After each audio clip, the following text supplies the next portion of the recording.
Suntem foarte, foarte, foarte, foarte bine! Astăzi vom învăța franceza cu Eva. După cum știți, Eva este născută și crescută în Franța. Începem? On commence? Da! Oui! Bună ziua tuturor! Bonjour tout le monde! Astăzi este primul episod de limba franceză. Apprendre le français. O să învățăm cum să ne prezentăm, cum să salutăm, să numărăm până la 20 și culorile. Începem cu formele de salut. Salutul prietenos. Salut, salut, salut sau coucou, coucou. Avem forma politicoasă. Bonjour, bonjour. Se folosește și pentru bună dimineața și pentru bună ziua. Iar bună seara.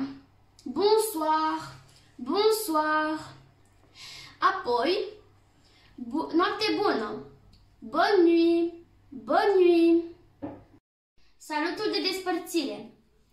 La revedere, au revoir, au revoir. Pe mâine, à demain, à demain. Pe curând, à tout à l'heure, à tout à l'heure. Pe mai târziu, à plus tard, à plus tard.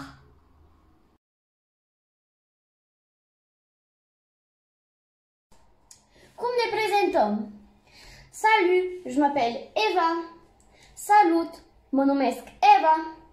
Salut, je m'appelle Eva. Comment tu t'appelles? Comment tu t'appelles? Cum te cheamă?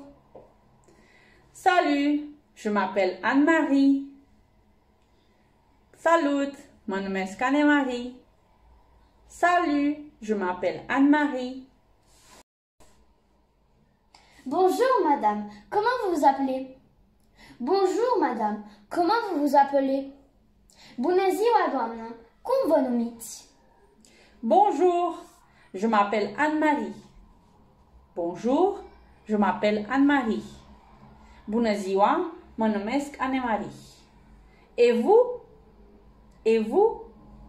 Și dumneavoastră? Je m'appelle Eva. Je m'appelle Eva. Mă numesc Eva. O să învățăm să numărăm până la 20. Acum o să facem până la 10.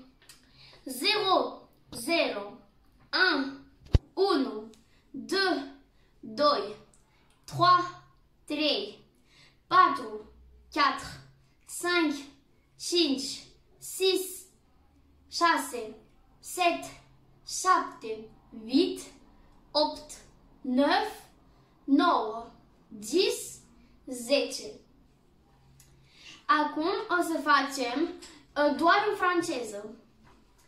0, 1, 2, 3, 4, 5, 6, 7, 8, 9 et 10. Acum numărăm de la 10 până la 20. 10, 10, 11, 11, 12, 12, 13, 13, 14, 14, 15, 15, 16, 16, 17, 17, 18, 18, 19, 19, 20, 20. Acum spunem doar în franceză. 10, 11, 12, 13, 14, 15, 16, 17, 18, 19, 20.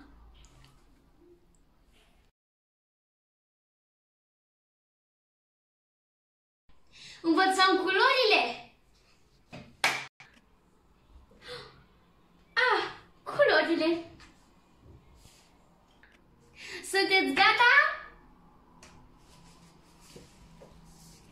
Rouge, roșu. Orange, portocaliu. Blanc, alb. Gris, gris. Bleu, albastru. Violet, violet. Jaune, galben. Vert, verde. Marron, marron. Rose, rose. Noir, negru.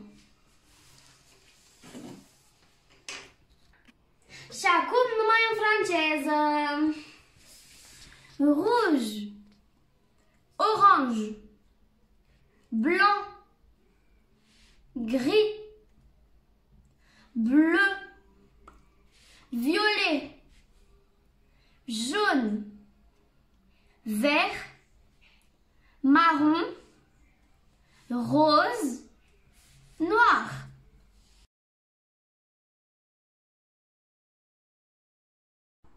Acum avem un mic test pentru voi. Știu că nu vă plac testele, dar o să fie amuzant. După cum ați ghicit, acesta este drapelul Franței. Puteți să ne lăsați în comentarii în franceză culorile drapelului.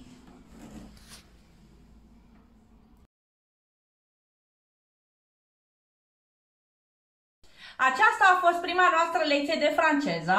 Nu uitați să vă abonați pe canalele noastre YouTube și Facebook Creative Family. Vom avea și alte lecții și alte surprize pentru voi și... Stați acasă și nu uitați testul!